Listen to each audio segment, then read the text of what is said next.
Saudara-saudariku yang dikasihi Tuhan, salam berkah dalam. Semoga saudaraku semua dalam keadaan sehat dan bahagia. Dan jangan lupa mengawali harimu dengan senyum.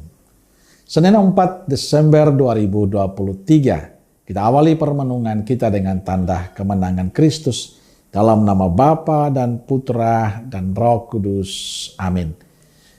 Permenungan kita diambil dari Injil Matius bab 8 ayat 5 sampai 11. Ketika Yesus masuk ke Kapernaum, datanglah seorang perwira mendapatkan dia dan memohon kepadanya.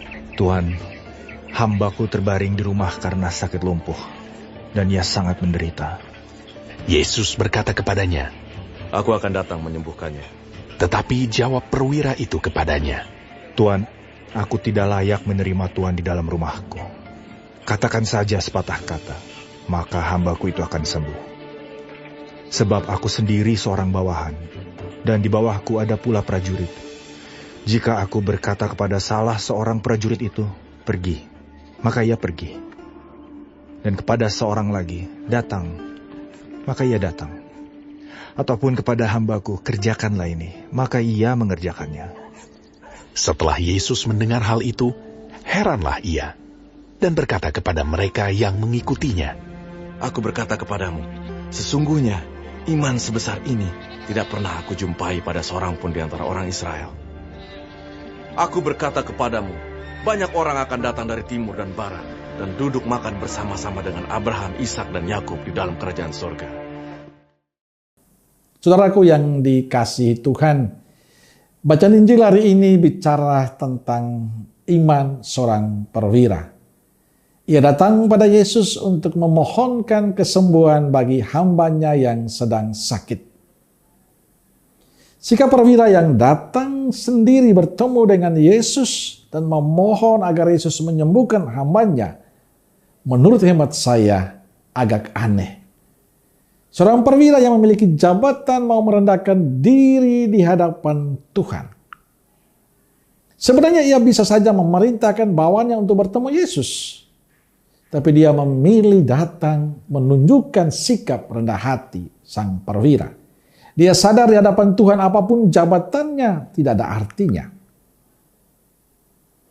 Dari sikap perwira hari ini memberikan inspirasi untuk kita yang bisa kita renungkan. Pertama, kita belajar sikap rendah hati dari sang perwira. Ia punya kuasa, ia punya jabatan untuk memerintahkan bawahannya, tapi dia memilih untuk datang dan bertemu Yesus. Ia berlutut di hadapan Yesus. Pilihannya untuk datang jelas menunjukkan dia seorang yang rendah hati. Dia sadar jabatan apapun di hadapan Tuhan tidak ada artinya. Sikap perwira ini adalah contoh yang baik bagi kita agar kita sadar bahwa status dan jabatan kita tidak menghalangi kita untuk menjadi pribadi yang rendah hati. Tidak membuat kita lupa diri. Tidak membuat kita menjadi orang yang angkuh dan sombong. Kedua, perwira ini tidak hanya memberi contoh seorang pemimpin yang rendah hati, tapi juga seorang pemimpin yang beriman. Tuhan, aku tidak layak menerima Tuhan di dalam rumahku. Katakan saja sepatah kata, maka hambaku itu akan sembuh. Ia sungguh beriman pada Yesus, bahkan dia mengatakan cukup 1-2 kata, itu sudah bisa menyembuhkan. Itulah bukti bahwa perwira sungguh beriman pada Kristus. Saudaraku yang dikasihi Tuhan, beriman itu berarti saya percaya, saya sungguh yakin walaupun saya tidak melihat Tuhan. Tapi Tuhan bekerja untuk hidup dan harapan kita. Tuhan membantu dan menolong kita. Beriman itu artinya dalam kegelapan hidup, dalam sakitnya dan deritanya kita. Kita selalu ada harapan bahwa ada tangan Tuhan yang akan selalu membantu kita.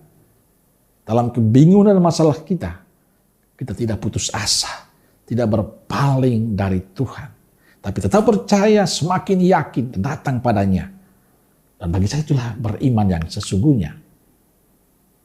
Kita memasuki masa Advent. Masa penantian, masa tobat, masa kita memurnikan hati kita untuk semakin yakin bahwa kita tidak sendirian dalam perjalanan hidup ini. Ada Tuhan yang selalu setia menemani kita. Maka jadilah pribadi yang rendah hati dan pribadi yang selalu yakin. Dalam setiap detik, dalam setiap perjalanan hidup, ada Tuhan yang membantu kita. Amin. Semoga Allah yang Maha Kasih memberkati saudaraku sekalian, Bapa, Putra, dan Roh Kudus. Amin. Roh Kudus Nazaret, doakanlah kami. Amin. Berkah dalam.